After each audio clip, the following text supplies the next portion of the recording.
Welcome to The Stacks, a podcast about books and the people who read them. I'm your host, Tracy Thomas, and today is The Stacks Book Club Day. We are joined again by Anthony Christian Ocampo, professor and author of the new book, Brown and Gay in LA. He's back to help me dig into the memoir Fairest by Meredith Talusan. The book explores the intersections of gender, identity, race, immigration, and sexuality, along with the author's experience of albinism and coming out as trans in the early 2000s. On the episode, you're going to hear Anthony and I share our very different experiences reading Talusan's story, and we engage in some lively debate and criticism over representation, the responsibility of the memoirist, and even what it's like to disagree on a text with someone whose opinion you really respect. There are definitely spoilers in this episode. Be sure to listen to the end of today's episode to find out what our November book club pick will be. Quick reminder, everything we talk about on each episode of the show can be found in the link in the show notes. If you love The Stacks and want more of it, head to patreon.com/thestacks and join The Stacks Pack. The Stacks is an independent podcast, which means I rely on listeners like you to make the show possible every single week. In addition to knowing you're supporting a book podcast that you love, you also earn perks like our monthly virtual book club, bonus episodes, and access to our extremely lively and informative Discord. Plus, discounts on merch and a bunch of other things. So if you'd like to be a part of this wonderful bookish community, head to patreon.com/thestacks. And of course, a quick moment to thank our newest members, Audra Van, Brianna, Jasmine Huff, Krista Hillhouse, Casey, and Caroline Bishop. Thank you all so much. And thank you to the entire Stacks Pack. All right, now it's time for my conversation with Anthony Christian Ocampo on the book Fairest by Meredith Talusan.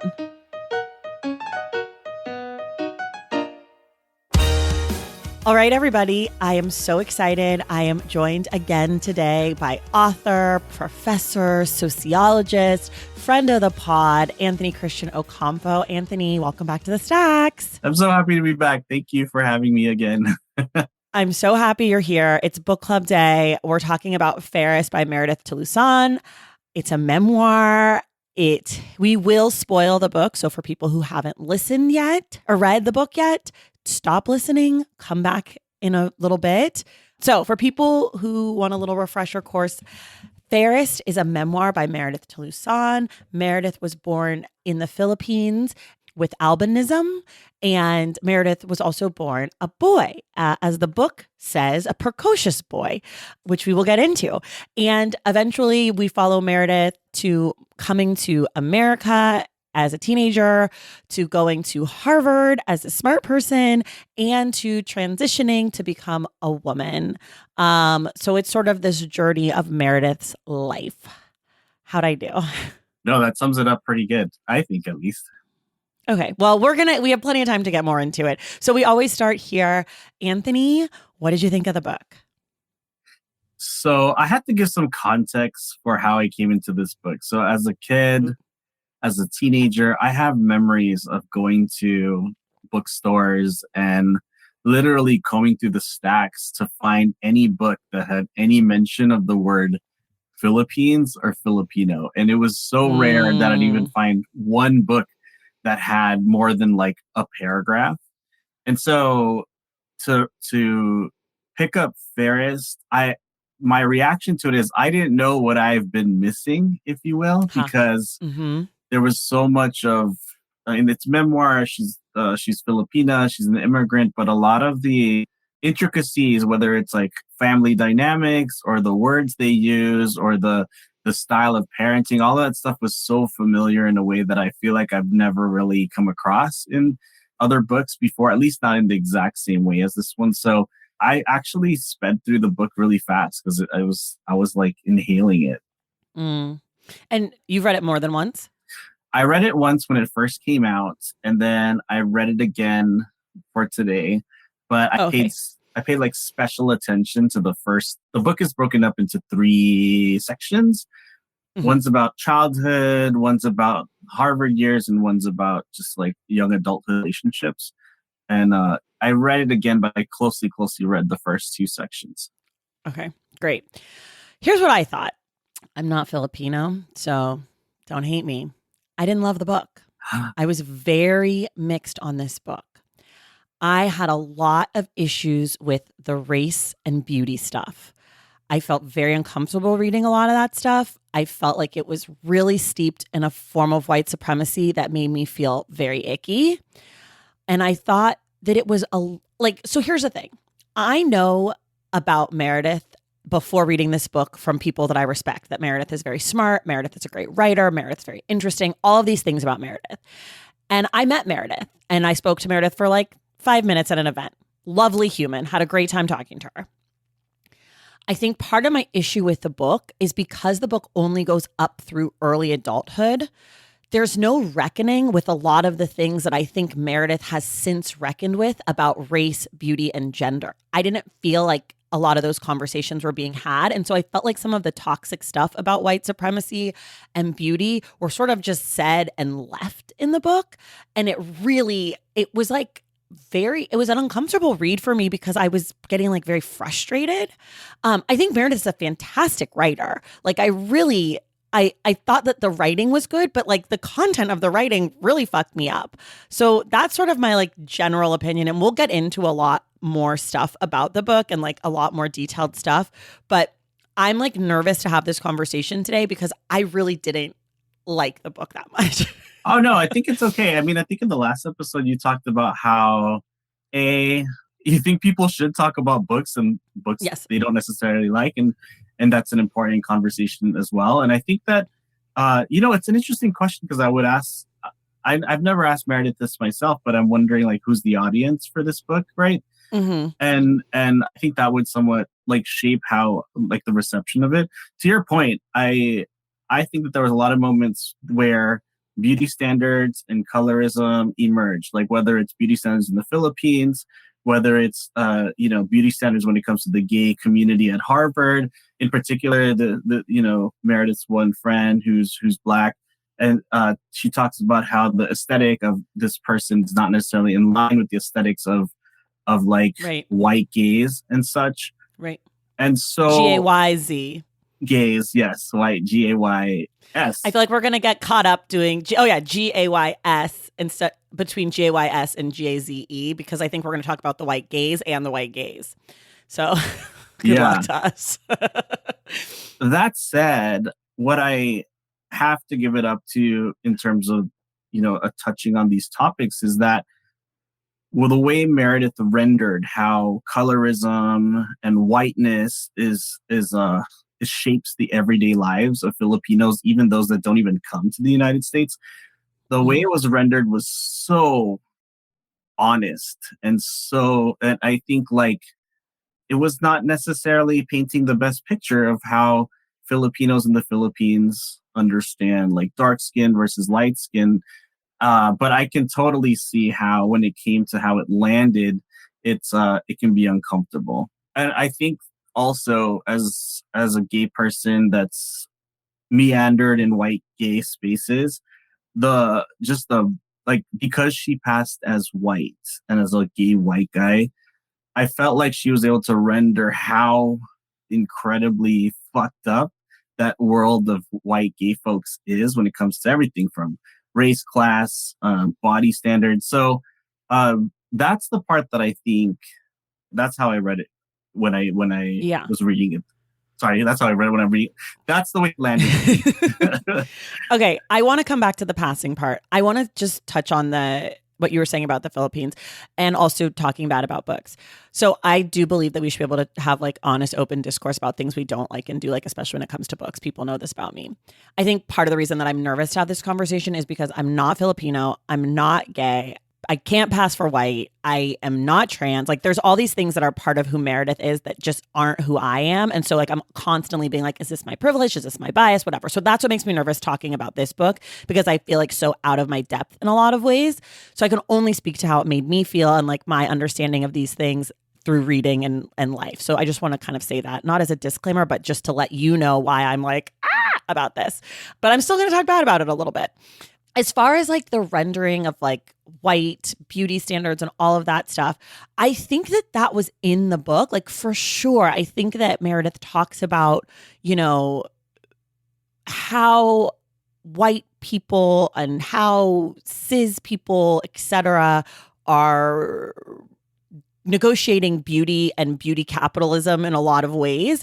But I don't feel like Meredith, the writer, reckoned with that in the book. I feel like Meredith, the writer, said, this is how it is. And I took advantage of that and it worked great for me. Like I kept getting the sense of like pride about Meredith's proximity to whiteness or Meredith's proximity to beauty, or honestly, Meredith's perceived proximity to those things, right? Like there's all these parts where Meredith's like, I'm beautiful. I'm so beautiful. And it's like, go off. Great. But like how that's her perception of herself, or that this person's ugly, or that this person is this. Like it's so hard to have a conversation about this sort of stuff because it's like, how can I say whether or not you are or are not, or your friend is or is not beautiful? Like it's all so based on, you know, whatever, beauty's in the eye of the beholder.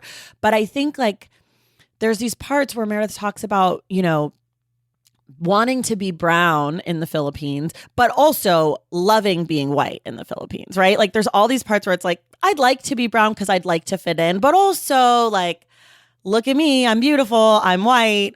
And I don't know, like that's the stuff that really was like difficult for me to reckon with. And then on the flip side, or like, I guess moving on towards like passing, that was really hard for me because Meredith kept saying people, and she really meant white people. Because every time she encountered a person of color, they were like, listen, bitch, you're not white. Like, I know you're, like, every time she encountered a person of color, they said, I know you're not white. And so I think it's really interesting that for her in the book, every time she said people, she meant white people, and she didn't say white people. And that was really confusing to me too, because we know that people knew that she was not white. Like so many people who were not white were like, you're not white. So that also, I really did not like that, because I was like, stop making them the center. Why are these white people the center of your story? Why aren't you calling them white people? Yeah, and this is where I think the insight into having like spent some time in the Philippines or grew up in Philippine culture kind of can inform that. But before I get to that, I wanted to touch on something that you said. You said reckoning, right? And so I think with the word reckoning, that highlights how when it comes to memoir, there's the character of like the author is a character in the quote unquote present moment of the story they're Right. writing about.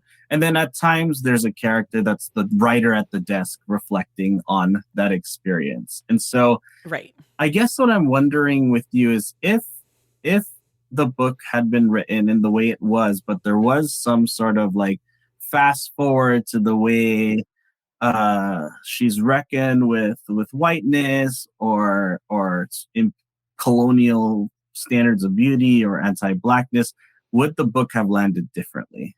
I think so. I do because I don't hold it against Meredith, the 15-year-old or the 22-year-old, for believing these things about herself and the world around her. Because I know that 20 years ago, I believed a lot of really fucked up things because I didn't know better, and it had been conditioned in me. And I think that like part of the job of a memoirist is to say, this is what I remember and this is why it's relevant now. Do you know what I mean? And I feel like that piece was missing. And I know that Meredith is now like, I think at the end of the book, they say like, I've been a woman now longer than I was not one, you know, or like, I don't remember the exact phraseology around that, but like, that means that there's been a whole lifetime of growth since where you left us that like I didn't feel was reflected in the book, or maybe not even growth, just change, observations, etc., that I didn't feel like was reflected in the book, which was frustrating to me because it sort of felt like what they were saying was therefore then what they still believed. Okay, so this is where this is interesting that we're having this convo, because I was reading the book the whole time I read it, even though I'm not trans, I am gay, queer, I was reading it as a quote unquote insider, like as someone that has seen the Philippines, has understood the way whiteness is just revered in that place. America is so incredibly revered, particularly in the context of schools. And obviously school plays a very big role in Meredith's life. And witnessing what Nanay Carl, the grandmother, did in terms of like double downing on valorizing whiteness. Like, it was very accurate. And I know you're not disputing that it wasn't accurate, but I think like the part that grabbed me, and maybe it was during the time that I read it, because I read the book in 2021. I have an arc for it. Mm-hmm. And I just was watching social media and just seeing people speak. And it was like the like peak performing racial consciousness, performing like how left you are or how politically engaged you are. And so juxtaposed to what was happening in the world at that time, I actually found it very, how do I put this? So as a gay person, as a Filipino, I think that I've been conditioned to airbrush or to put my best forward and really, really lock the unbecoming sides of my personhood in the closet for no one to see. It's like, and same thing with like my family. And so I guess reading Meredith's book as a whole and her willingness to engage with difficult childhoods or parents that weren't present. And then, of course, like the racial politics of the Philippines, which are like, and the colorism in the Philippines, which is horrible. To some extent, I think it gave us a window into who she was. But to your point about the reckoning, I guess I wasn't looking for that necessarily. And maybe it's because when I've seen Meredith, it's clear to me that she's worked it out. At the same time, right. I think like, here's the difference between me and Meredith that I think yields some of this, maybe the discomfort here. As a queer person, as a Filipino that grew up in the US, I grew up in the predominantly POC schools and neighborhood. I have, as Tressie McMillan Cottom put it, like, white people do not swim in my imagination. I have never been embedded or have had the chance to be embedded in white social circles, whether I was at a PWI or predominantly white space or not. And so I guess in some ways I was looking at her infiltration in a very like, oh, she's kind of like an anthropologist, like, except she's studying the dominant group. But I think I always ask myself, like, as I was reading, I was like, I wonder who this person's like friends were, like, who are they sitting with in the cafeteria? Sense I get is that, I went to school very much like Meredith. So I was at Stanford, but I like literally didn't hang out with any white people the whole 4 years. And so my socialization and like the way my consciousness about race developed was, I guess how do I put it? I've never had the chance to get to where Meredith was when she was at Harvard. Like, when it comes to like race. In relationship to white people. In relationship to white people. Yeah. I mean, I agree with you that it's sort of like, maybe, I mean, you didn't use this word, but I'm going to use it. Maybe like refreshing to see someone so openly speak about some like unbecoming parts of themselves, even if it is themselves 30 years ago. I guess my thing is like, why am I reading this book then? Right? Like, because Meredith and I don't. I met her one time. Why am I reading your book if your book is telling me anti or pro-white sentiments? Like, I don't know. I sort of felt like, why am I here? And it's funny that you bring up Tressie McMillan Cottom, because someone in the Stacks Pack, Crystal, shout out to the Stacks Pack, she mentioned in our Discord that another Black woman did not care for the book very much, and was like, as soon as I finished, I went and I picked up the first essay in Thick, which is all about beauty standards and like whiteness and beauty. And so I read that today before talking to you, Tressie's essay. And I think that for me, and like, Tressie's just so much smarter than I'll ever be, so please forgive me. Just read the essay, everyone. But for me, I think that it's the idea of beauty, which Tressie kind of says is like, it's something that's supposed to be attainable, but also something that you're born with, because that makes it something that not everybody can have, but that everybody can have. And so therefore it means that people who have beauty are therefore like have something worthy of having. Because if anyone can get it, then it's not worth having. And that part, I think, is like really what stuck out to me about this book, is that it felt like Meredith was saying at once, not only was I born beautiful, but also I became beautiful. And so like, ha ha ha, everyone else, like you will never be this thing. And I don't know that that's what Meredith believes, but that's how I read the way that Meredith was so focused on beauty and like everyone's beauty, other people's beauty. Like she hooks up with a guy. It's like, I would never normally hook up with that guy. He's not beautiful enough for me. Or like, Lenora is not as pretty as I am. I'm more beautiful than her. Or my grandma, like, and I understand that that's like being reinforced to her in different ways. But this like obsession with beauty and thinking about beauty as like being this like not real thing, it just sort of felt like then this book is sort of like this not real thing because there's no reflection from the author or like guidance from the author. I don't know if that made any sense, but like, I think that a lot of my frustration stems from like, I want my memoirists to have a point of view a little bit about their life. And I feel like she definitely did, but I feel like I could have used a little more guidance on where do you want me to be on you, Meredith? Because right now I'm kind of out on you, but like, I feel like you could help me get in on you if you gave me a little something to work with here. Okay. So now this is a very new conversation with me with respect to the book. And it's actually really highlighting for me how much like I'm thinking back about my experience of reading the book. And I'm wondering to what extent, and actually something very similar happened, like this sort of like Rorschach, what's that called? Rorschach test. Yeah, Rorschach test. Yeah, the ink on the paper. Right. This conversation that we're having reminded me about the very bifurcated reaction to the Alex Tizon Atlantic piece, My Family's Slave. I don't think I know that one. Okay, so there's this essay that was published in the Atlantic by the late Alex Tizon. He's Filipino, but he basically talks about how, like, in the Philippines, there's this particular, it's not a caste system, but there's very much like a socioeconomic hierarchy in which if you're born into a certain class, i.e. like the domestic work, it's very, very difficult to maneuver around that. And it's very, very honest about the exploitation and the abuse that I frankly like domestic workers face. And here Alex was talking about specifically his family when he was a kid, the domestic worker that helped raise him. That was what he was referring to.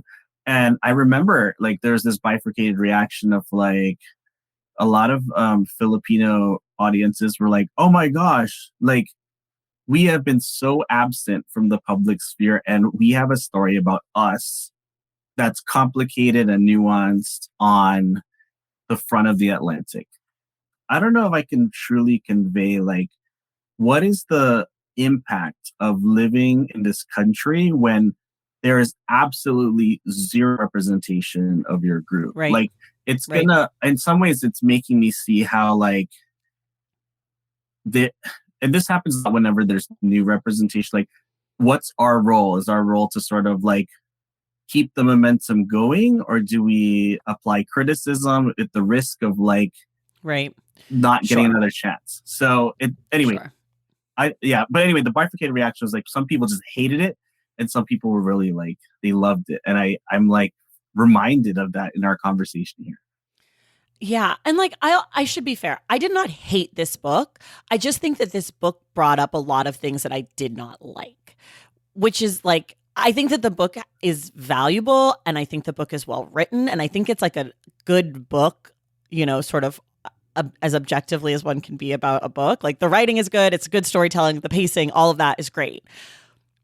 So I'm guess what I'm saying is like, it's not a bad book. I just didn't like it. Like, I don't think that it helped me. It didn't, because here's the thing that it didn't do for me. It didn't make me feel like I understood Filipino culture more, because I think, and I do want to talk about this a little bit, is that I think that Meredith, at least young Meredith, the Meredith in this book, had a little bit of like obsession with being an outsider for various reasons. And I think like maybe like a badge of honor about being an observer, being an outsider. Some people are like in the thick of things and some people are on the outside. And I think Meredith is very proud of having been on the outside, at least at that part of their life.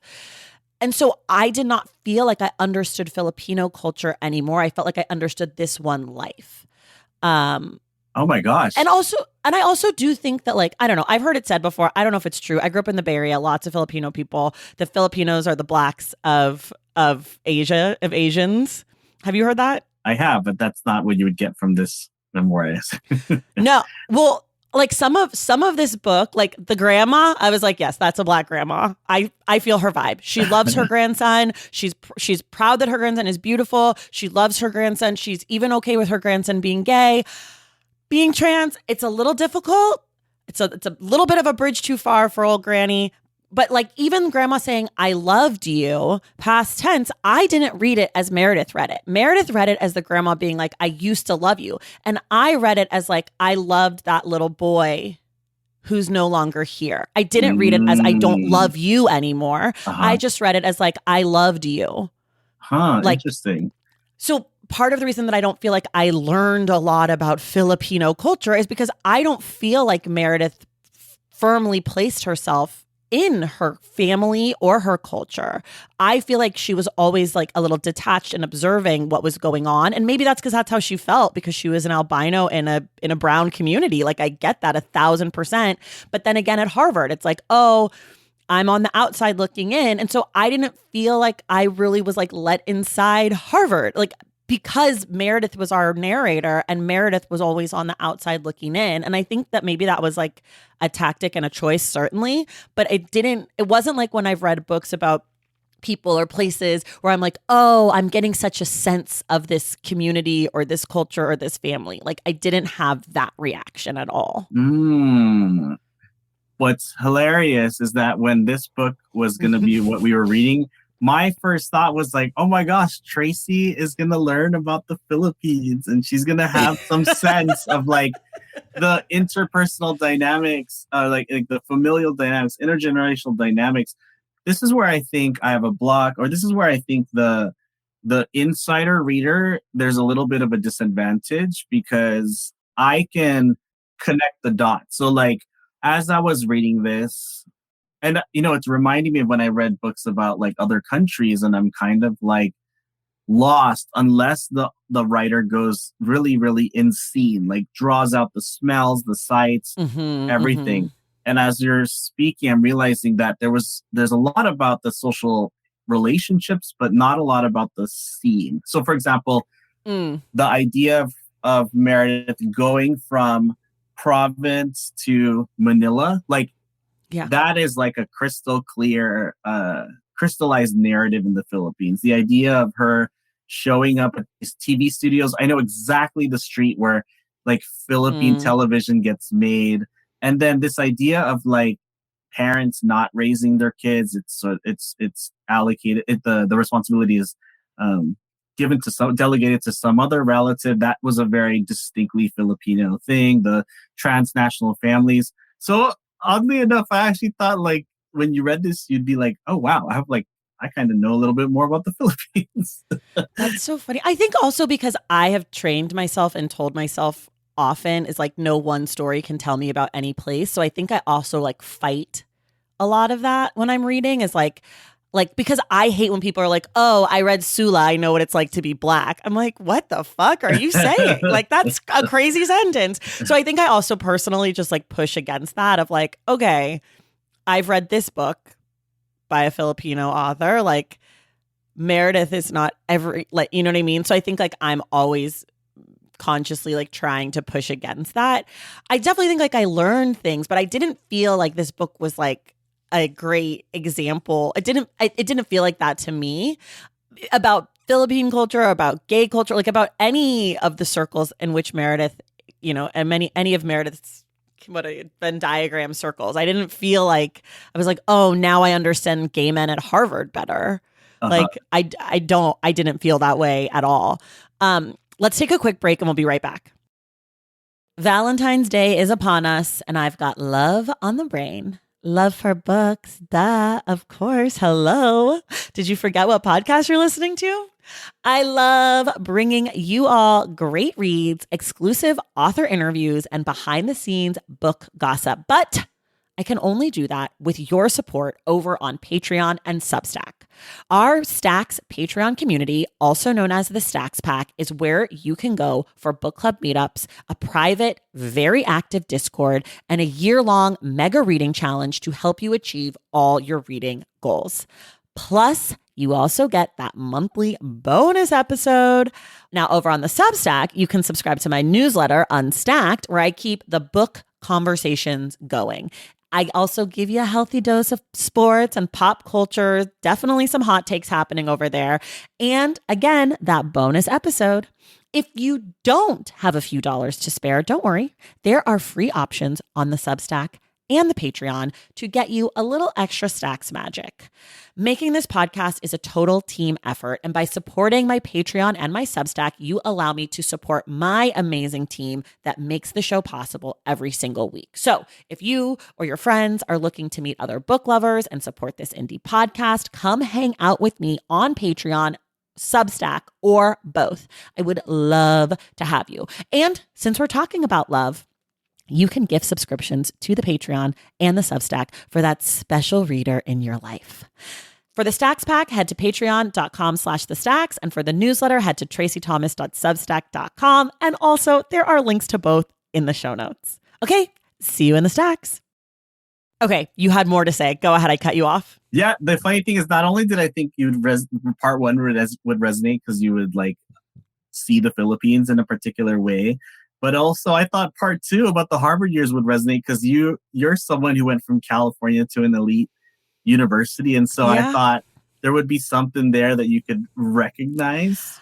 Do you know what I think it is? Maybe part of it is that I don't think that I relate to Meredith because so much of Meredith's identity, even though we both share a love of theater and the arts, I find myself to be, and I mean this like not in a judgmental way, but just in an observation. I find myself to be a person who's very much not an outsider. I always want to be on the inside. I always want to know the hot goss. I always want to be at a table full of people. I never want to be an outsider looking in, which I think is actually like a fatal flaw of mine because I oftentimes jump into things and I don't observe. But that like detached view of her life, I think that was really hard for me to connect with just because that's not how I am. Like, yes, I went from California to New York. I went from I was living in a big city. I went from a big city to a bigger city, but I went from a predominantly white institution to a predominantly white institution. Like a lot of those things are similar. Love of theater, put on shows in college, all of that stuff. But my experience was like just so different. And like I was just so in the thick of everything that like the feeling of being like left out, whether I was or not, I certainly wasn't involved in everything in college, but like I've created my own community and very much like had a place that I felt like I fit in. And so I think that like, I don't know. I don't know what it was about the way the book was written, but I just felt like Meredith was like holding us back. And I didn't love that feeling. I much prefer to be, put me in, coach. I want to know, like, tell me everything. There's a scene like, in the early part of the second part where it's about the like literally the first days that Meredith's at Harvard and all of the cultural collisions, all the class collisions, everything from like the way people carried themselves and the way people spoke.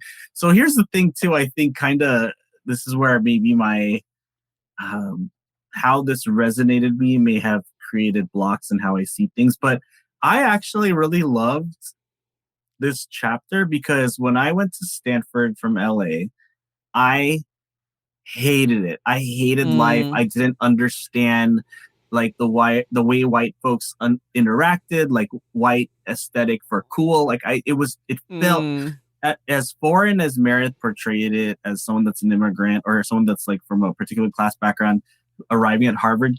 It's a different story and it's a different school, but the feeling I thought totally resonated with me. The only difference is I think she eventually gained entree into gay spaces and she gained entree into white spaces, and I did not at all. In fact, I found myself finding my home in predominantly like Black and Latino social circles in undergrad because that's what felt most familiar. In some ways, like this is where I think we have difference in biography. There's not any point in my life where I've ever wanted or aspired to become white. in my life. So as you can see from this, that aspiration to be American or to be white was very much right. So central. there. Mm-hmm. I think another thing that's a difference between my college experience and both yours and Meredith's is that I went to New York City. Yeah. And that's not a place that suffers from not being around different kinds of people. While New York is still very segregated and racist and fucked up, it was easy for me to get from NYU to wherever I needed to go to experience whatever I needed to experience in a way that you're not getting that in Palo Alto. Like I'm familiar with Stanford. You're not getting it there. I'm familiar with Boston. I'm familiar with Harvard, specifically in Cambridge. You're not getting that there. And so it definitely is like a more isolating feeling than I had, because also NYU doesn't really have a campus. So like my dorm was, I had a dorm in Chinatown one year. Like you're just not getting that at any, not even Columbia. Like Columbia has its own little enclave up there. So I think part of my college experience was really different because I was like just in New York City going to theater with my friends. But back to your point, I want to talk about passing. I want to make sure we talk about this. So the first thing I want to say for people who discovered the word passing in 2020, a lot of you are using it wrong. Okay. So I just want to really quickly lay it out. Passing is not that you are light-skinned or look light-skinned and therefore you're passing. No, passing has an intent behind it. You have to want to pass as something else. It's not that you're mistaken. It's not like, oh, someone mistook me for being white.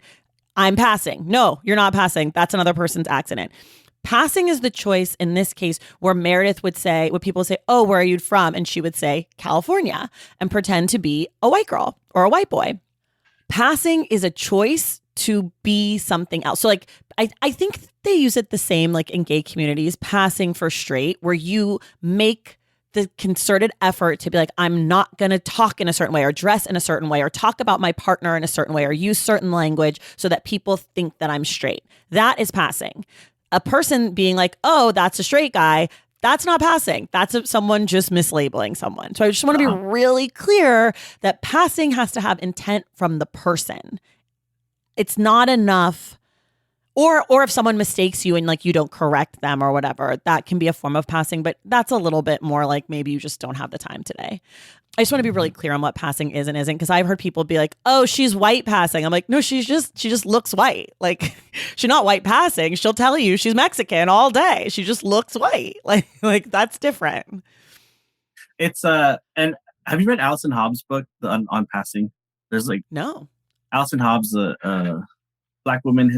She's a historian. She writes about the historical phenomenon of passing. It's really good. Obviously, there's like a lot of different renderings of passing as it plays out here with respect to like Black-white relations and how it was a choice, but it's very much one choice that was informed by like what are the constraints of one's life and opportunity. Right.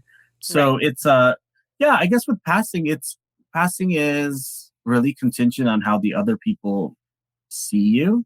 And I think in some ways that was interesting, is that like the white folks at Harvard couldn't tell because they're so not accustomed to or don't have practice to thinking through the lens of race. And that's why her one friend who's Black was able to see it like from a mile away.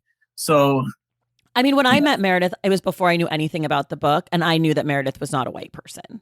Like it was actually jarring for me to read the book and hear her keeping like, oh yeah, everyone thinks I'm white. I'm like, they do? What's wrong with white people? Why do they think you're white? What am I seeing that they're not seeing? I don't know. And this is where I think some of the interviews that I've heard of Meredith might inform this, because she's talked about this where when it comes to performing or adhering to certain prescribed rules of how a certain gender looks, how a certain race looks, she's in recent years tried to, I don't want to speak for her, but like she's in recent years tried to pull back from that tendency to, I guess, perfectly manufacture like some image. But I guess here's the thing that makes me think, like, to what extent is this writer obligated to prove it if that is the reality that they were existing with? Wait, prove Oh, no, I'm not Prove- saying that that's not how people perceived her. I'm just saying what's wrong with white people that they can't tell. Like that so many black people just passed for white who just like looked black and had like kinky hair and like all of these things. And then white people are like, yeah, that's a white person. It's like, you guys made up all this race shit and then you can't even fucking prove your own shit. I'm not saying that Meredith was lying about it. I'm just saying, like, white people, what is going on? You guys have a whole system based on being able to prove this thing and then you can't even do it. Yeah, when it comes to passing, what's funny is that when I read the early chapter about the Filipino actor that's albino, Redford White, I remember I like literally remember when I was a kid seeing this person on like Philippine TV and like describing him as the white guy or the American, like he's American, but for some reason he's in the Philippines. That's weird. And so I didn't actually know that this person was Filipino but albino in similar ways. And this is going to point to my own ignorance about the way blackness works in different parts of the country. I remember having a classmate in high school where he was Creole and he would very much identify as black, but all sorts of people would try to, and he's from Louisiana too. All sorts of people would try to tell him like basically give him the litmus test. And I'm talking not black people. I'm talking about like Right. non-black students, both white and students of color that are not black. And so it's, I wasn't equipped with the, I guess, the racial schema to really see that like someone that looks like that actor is not actually white, but has a condition that makes their skin white. Right. Yeah. I mean, I don't know. I just looked up the actor. I didn't know. I was not familiar with his work.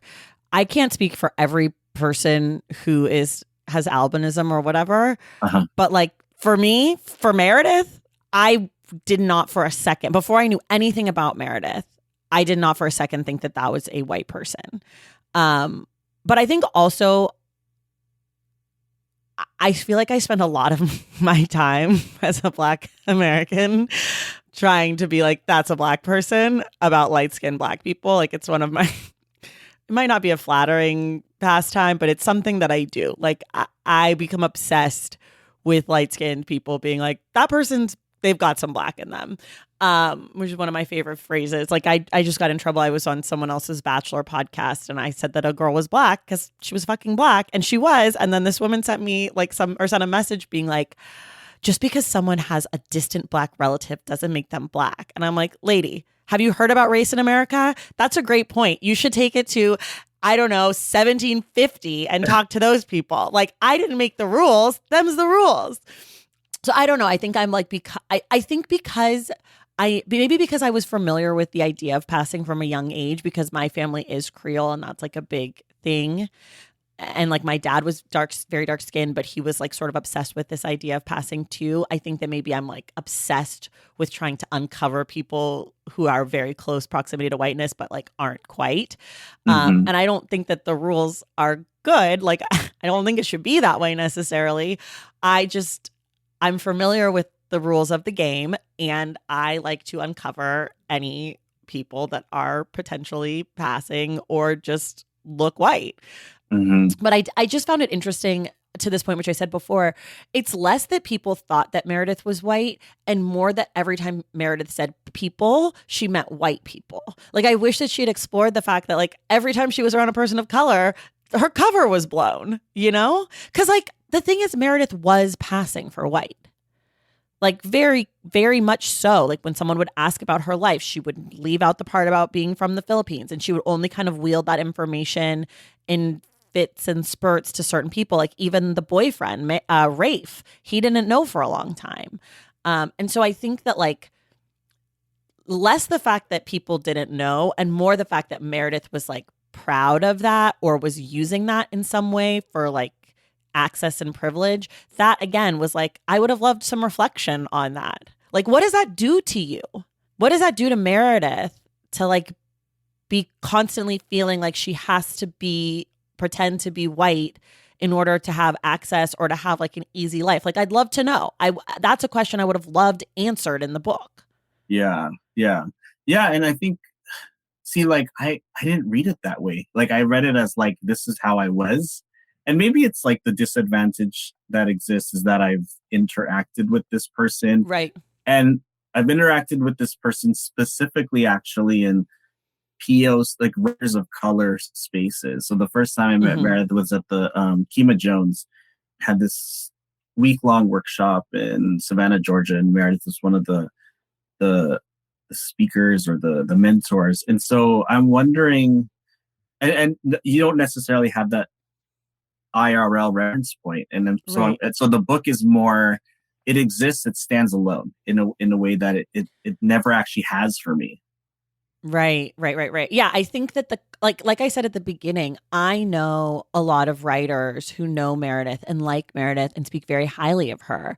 And so as I was reading this book, even that little bit, I was like, okay, there's got to be more to this person because the person who is in this book is not friends with the people that I've heard that she's friends with. You know what I mean? Like I'm just like I can't bridge that gap and she didn't bridge it for me. And so that's I think why I wanted like the reckoning or the reflection because it's sort of just read as like Asian girl wants to be white. And I'm like that can't be all that this person is. And that, I mean, I'm obviously saying that sort of tongue in cheek and very tropey and like very much simplifying this entire book into like a kind of offhanded comment. Uh-huh. But it did read like that a little bit. The thing is, like, and maybe this is why it's good to have book discussions, because like everything you're saying, as much as I am like a hardcore sociologist, I have a master's in literature, so I'm used to like trying to anticipate like how folks will read this. Right.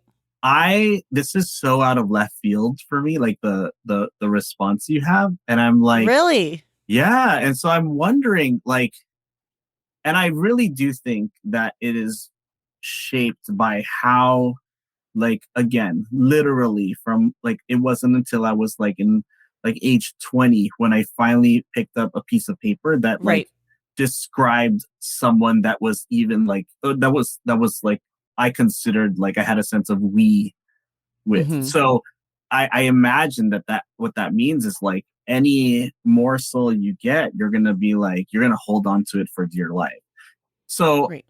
But I the thing also is, think because of your insider status and like because you are Filipino and like that a lot of this is your experience, you're able to read it in a more discerning way than I am. And yeah, so I think that like it doesn't probably read the same for you because you understand like nuances and complexities that I don't. And I think that like while I never want to ask any author or person of color or queer person or anything to like hold my hand, I do think that like when it comes to memoir and you're writing from about a person that you were 20 plus years ago, my expectation is that there is some reflection, reckoning, response to what you did, who you were, that I just felt like, because also it wasn't just like about these things.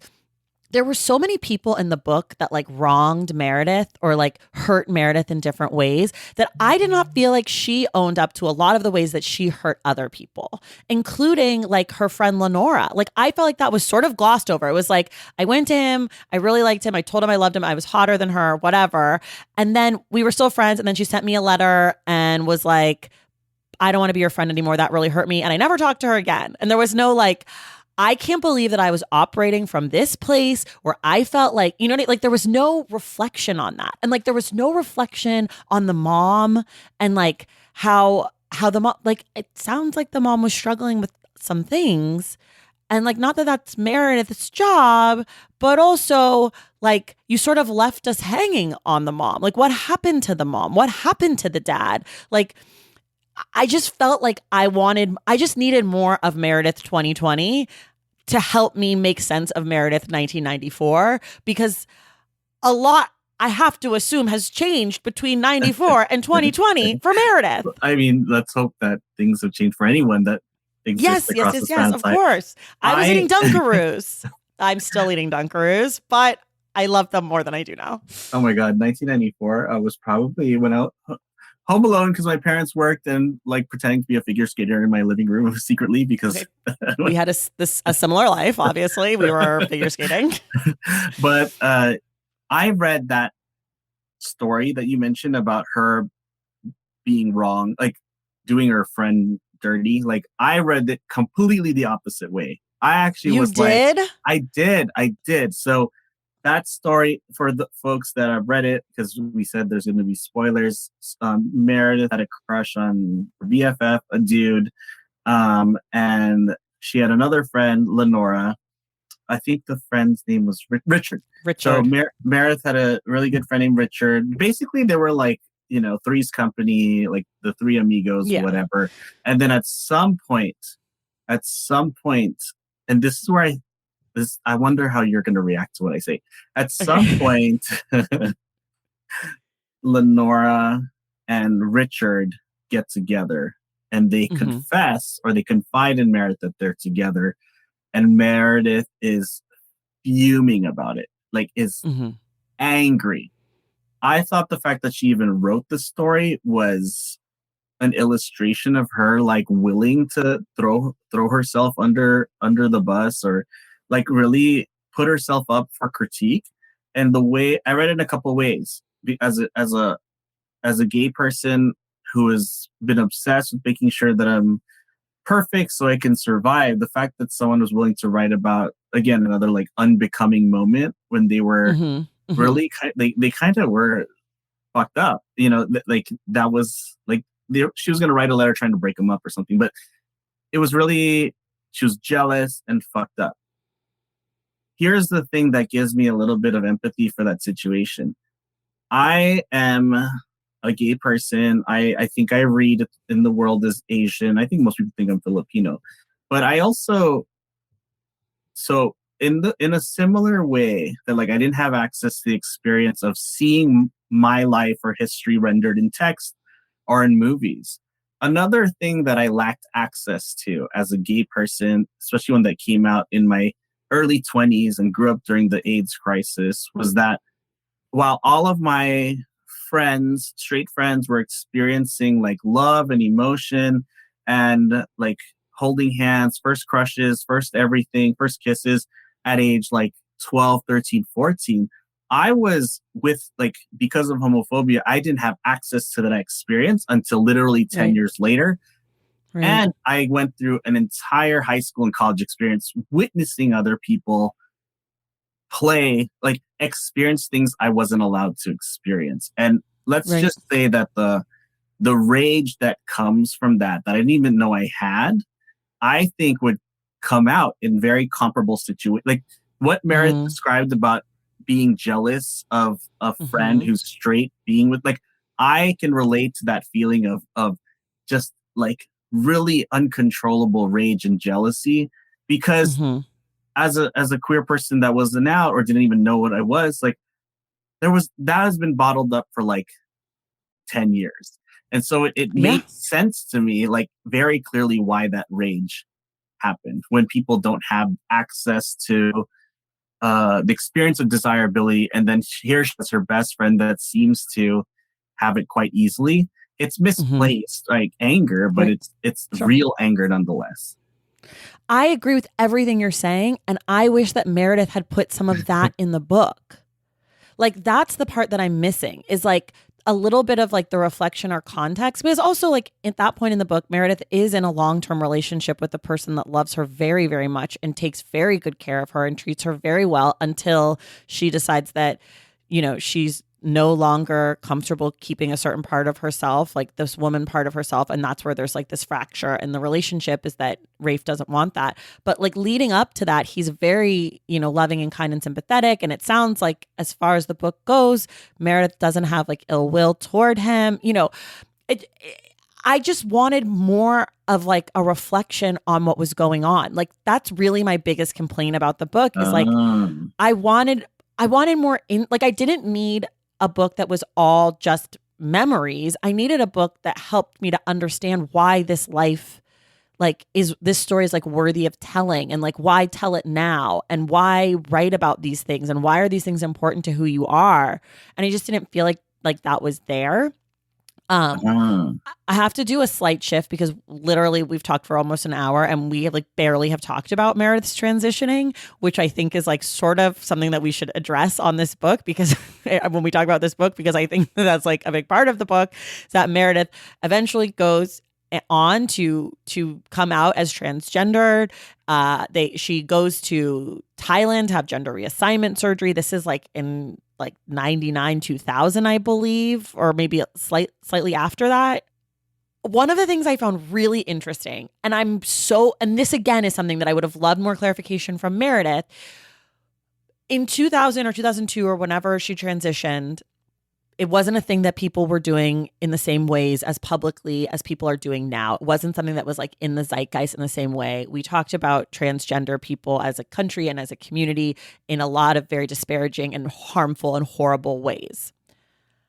The way that Meredith talked about her own experience with gender, to me, felt so different than how we're talking about it now that it was actually like kind of confusing for me as a reader, like talking about, wanting to become a woman so that Richard would like her and like those kind of things, which is like how I imagine that anti-trans people talk about trans people. Do you know what I'm saying? Does that make sense? And again, this is where I think we're like seeing it in so opposite ways.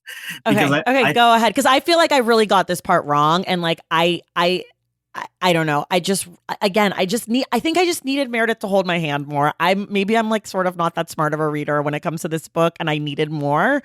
But talking about like imagining being a lady, and like she wanted to be like the perfect wife for Rafe, and like all of this stuff that I felt like sort of not how we talk about gender and sexuality and like all of that stuff now. Yeah, in some ways, and maybe again, this is where I think I have the advantage of having heard her talk a little bit about it. But in a sense, like with trans people, often the first question they get has to do with transition. And so, what does it mean for a trans person to write a book where the transition is decentered, like very, very decentered? I think there's something to that because, like, in a lot of ways, as much as I write about queer topics, I have or Filipino, whatever, I have my days where I almost resent that I can't just write something without people expecting me to write about my identities. When in fact, there's a lot of arenas in my life where I'm not saying like my race and sexuality don't matter in those contexts, but they're not necessarily the frames through which I'm like existing. So right. The other part about the trans, this is a story about a trans. This is where, again, like I think when I read this book, I was also like inhaling memoir from other folks, and I don't want to specify who or what ethnicity, but I read some like Asian American memoirs, Filipino memoirs, and a lot of them when I was reading them, I felt like they were too clean. Like they just put the bow on their life story. Yeah. Everything made sense. I hate that too.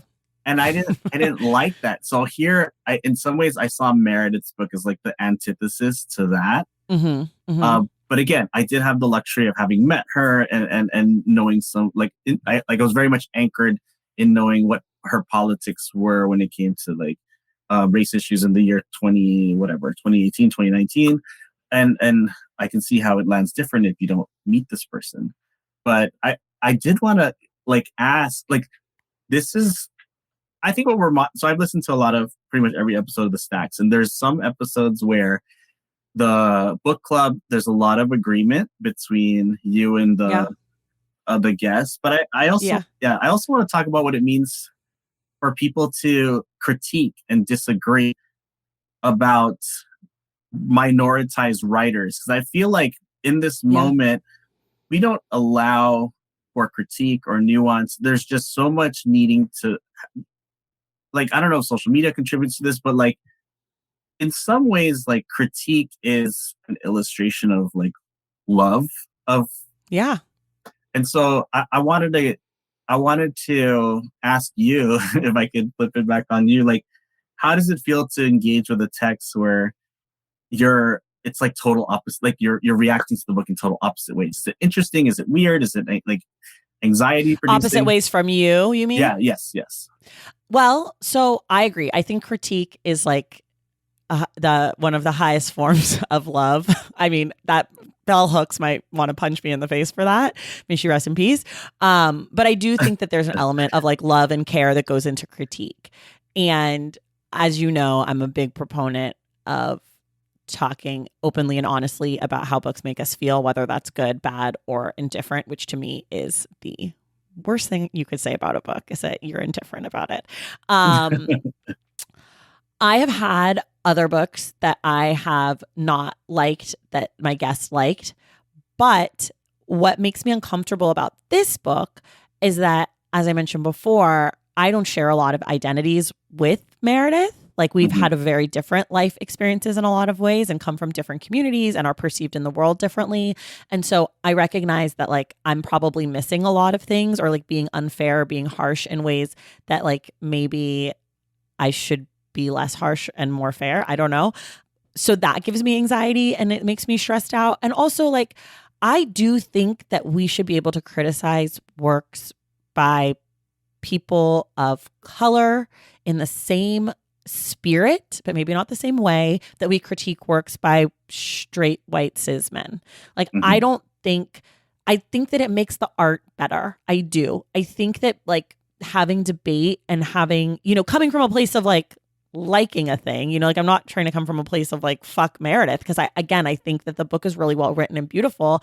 I just wanted more of Meredith in 2020 and like to help make sense of the thing.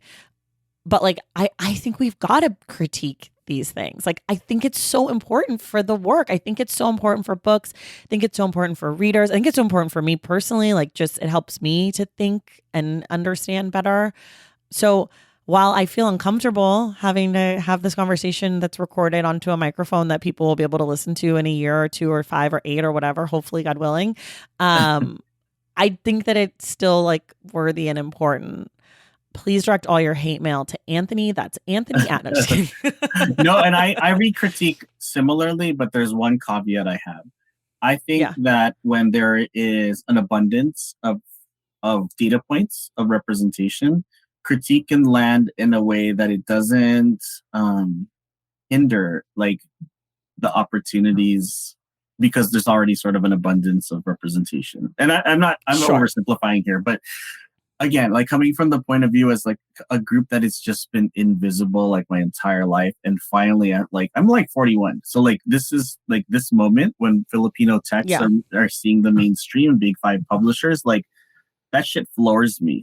I think that there's a little bit of a fear whenever I hear critique. As much as I think critique's important, I have a little bit of fear whenever critique is something that's Filipino related gets critiqued, because I think like, oh shit, like we're never going to get a chance again. We're going to have to wait another 10, 20 years because this critique, while done in the spirit of love, can be weaponized by a larger industry like of white folks. And so it's a little bit of a conundrum. At the end of the day, Meredith's book, I hear everything you're saying, and I completely like I can see it completely from where you're coming from now. But with Meredith's book, compared to other Filipino memoirs and books, I thought it was the most real. And in that sense, that's why I liked it, because I felt like when I've read other Filipino memoirs, I was like, you're kind of painting yourself in too good of a light, when I know for a fact I've been in those spaces, and I'm like, so the violation of like the almost like airbrushing the truth was a bigger sin than the lack of a reckoning in this book. Right. And I do want to say, like, just because I didn't like this book, it doesn't mean that I don't think that people shouldn't read it. Like, obviously, you know this about me, and listeners know this about me. Like, I critique all things in the same spirit of nothing is perfect.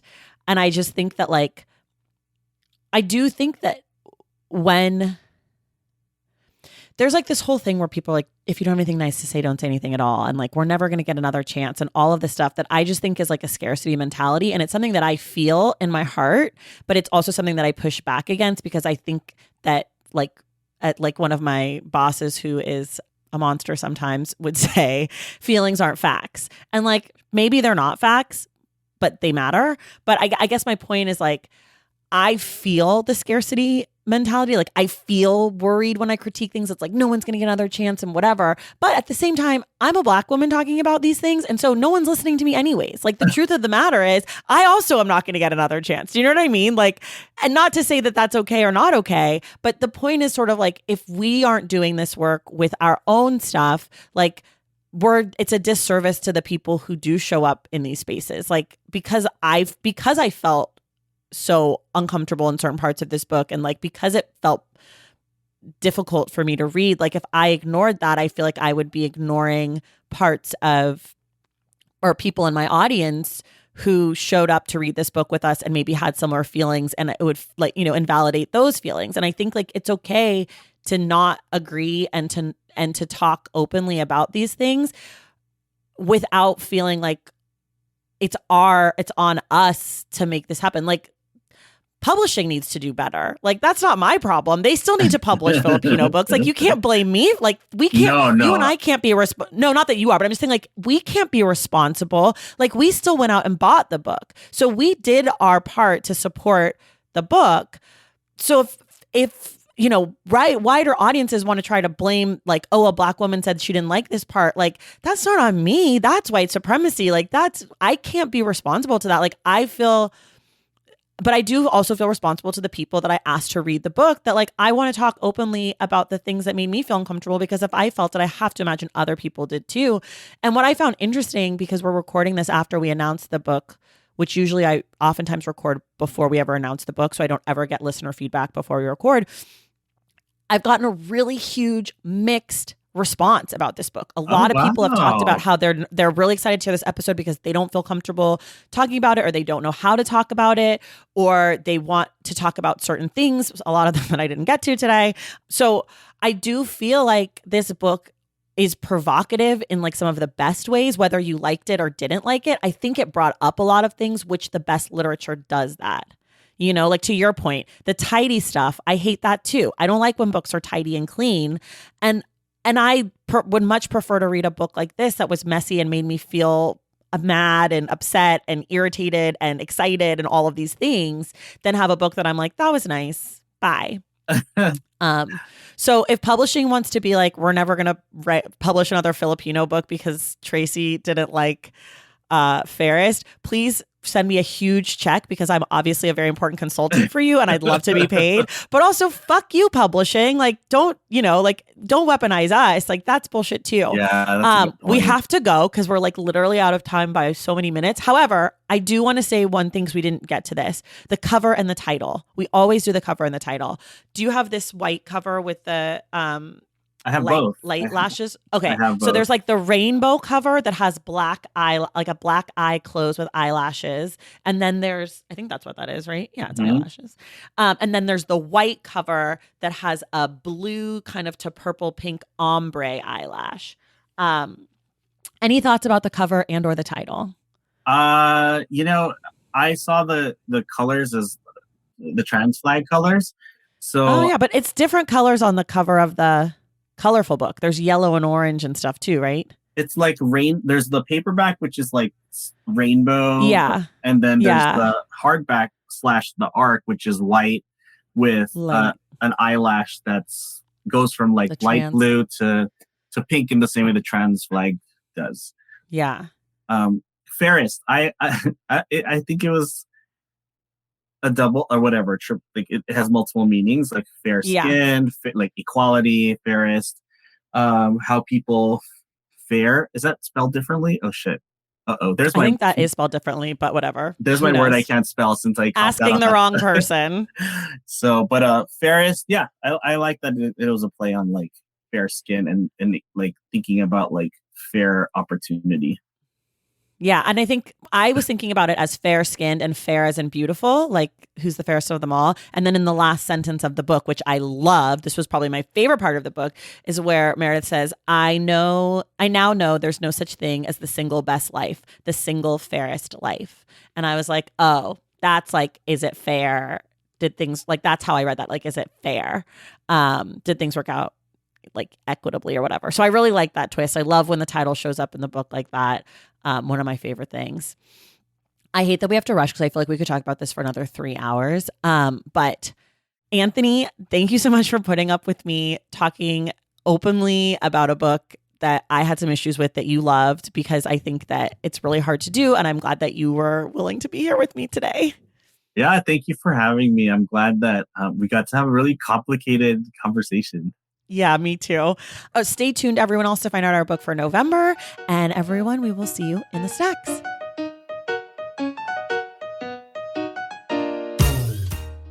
All right, y'all, that does it for us today. Thank you so much for listening. And thank you again to Anthony Ocampo for returning to the show and for digging into this book in a really challenging and exciting way.